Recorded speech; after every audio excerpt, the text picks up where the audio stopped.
So you want to learn how to create this abstract pixel depth effect inside of After Effects? Well, stick around because I'm about to break it down step by step in this tutorial. But real quick before we get into it, I just want to let you guys know that I'm Lurking Visuals and I run the Stay Creative store where you can find all of the presets and assets that you need to elevate your music video editing. But enough of that promo yap, let's get right into the tutorial. So we got the face cam in place, and right here I got this Baby Chief Dewey music video. And basically what I'll be doing is masking out this main subject in the middle and turn him into this pixel depth effect. And basically to do that, let's start off by rotoscoping out our subject. So double click on our layer and then select the roto brush tool and then just start masking him out. Try to get your rotoscope as good as you can. Try to not miss anything because that way we'll have a smooth content aware fill. And now that we got it masked out, first thing that I'll do is duplicate this layer and I'll name the top layer foreground or subject. And I'll name the bottom layer background, just BG. We know that it means background. And then I'll hide my subject layer and then go to my background layer and press invert foreground / background. And now you can see it's inverted and our subject is completely gone. He's out of the frame. And this is where we'll have the content aware fill. So I'll press this transparency button right here. And then I'll go right up to the content aware fill tab. If you can't find your content aware fill tab, just head right up to window and then go down to content aware fill and make sure that it's selected. And these are my settings that I'll go for. I usually keep them at this. I don't really like changing them if anything doesn't go wrong. So make sure to set your work area by pressing B and N on your keyboard. And you can see the work area is this blue part. And right now I can't see my generate fill layer button. So I just need to scroll down like this and then press generate fill layer. Once it's done loading, we got this fill layer right here. And as you can see, it messes up a little bit. But since I'm just doing it for this tutorial, it doesn't really matter too much. But if you're working on a music video, try to get your content aware fill as good as possible. Just mess with the settings, lighting correction, and all of that good stuff. But now we can unhide our subject by pressing this button right here. And now you can see he's back in place and everything looks normal. But one thing that I usually struggle with is the fact that my subject mask is a little bit rough around the edges, as you can see, especially when your subject moves. You can see it doesn't look good right there. So to get rid of that, I'll add on a refine soft matte effect. And I recommend that you do this to most of your masks, like I do this all the time. And I'll drag down the additional edge radius to like 3 and then feather to like 4, maybe even lower. The more details you have, the lower I usually keep these numbers, something like this. So you just get a tiny bit of a feather down there, but that's usually how I keep it. So now I'll unhide all of my layers once again. Now I'll add on the card dance effect onto my subject layer.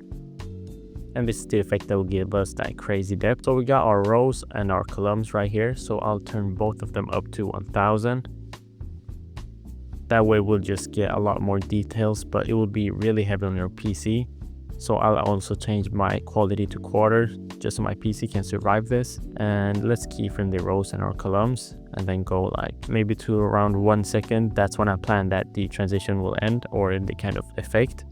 So I'll turn them down to 500 right here.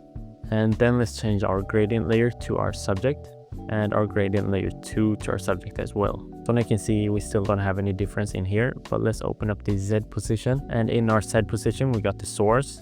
And I usually go for an intensity 1. That's the most popular one. Or you could go for an intensity H slope 1.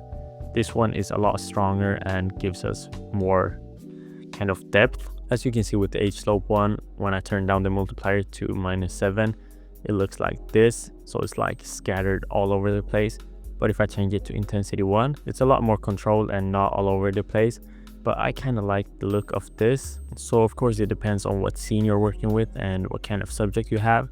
But for my scene, I feel like this looks a lot better, especially if I'm trying to get my subject back into the scene. Or we could go for the intensity V slope 1.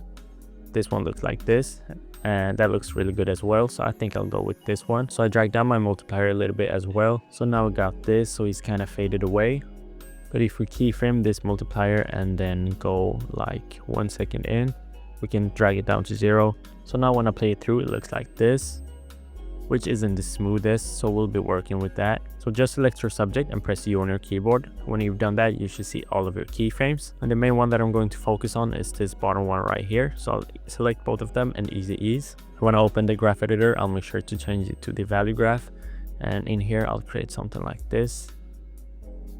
So it goes fast in the beginning and then slows down the deeper we get into the transition. That way it will look a lot smoother. And I'll probably go for something like this, and then I'll keyframe the opacity. So press T on my keyboard, keyframe the opacity, and then change it from 0 all the way to 100. So you can see for the first couple of frames he'll be completely gone, and then as the scene plays through, these card dance things will come into the scene and he'll come in. We'll add some more effects just to spice it up a little bit, but this is what we got for now. So now you can see it looks a little bit smoother, and I'm a fan of this. It looks a lot better, but now we need to spice it up to give it like a little bit more energy and a little bit more depth as well. So we can start off by adding a drop shadow onto this subject layer, and I'll be using the sapphire one because I just prefer that one. But I'll drag up the shadow blur and drag down the shadow opacity, and I'll put it at the center just like that. I can keep the opacity like really low, around 0.1, because we just want this as a subtle detail, nothing too much, just like that. And when we've done that, I'll add on a new adjustment layer, and onto this adjustment layer I'll add a subtle shake from my ultimate shake pack. And this is just a vertical shake. You can recreate this yourself. It's just a subtle shake with some flash and a zoom, and when we add this on we should have a lot more energy. But I'll also mess with the keyframes a little bit. I'll just drag them in. But now when we play through, we should have a lot more energy into this scene. So I'll play through and see what we got. And now it looks like this, which is cool, but I feel like the effect is a little bit too quick. So I'll just move my keyframes a little bit. But after that, I'm pretty much done. It was a pretty simple tutorial this time, but I hope you learned something new. And if you enjoyed, make sure to leave a like and subscribe. And as always, if you want to support me as a creator or just get some crazy packs to elevate your visuals, make sure to check the first link in the description. But thank you so much for watching, and I'll see you in the next one. Oh wait, I forgot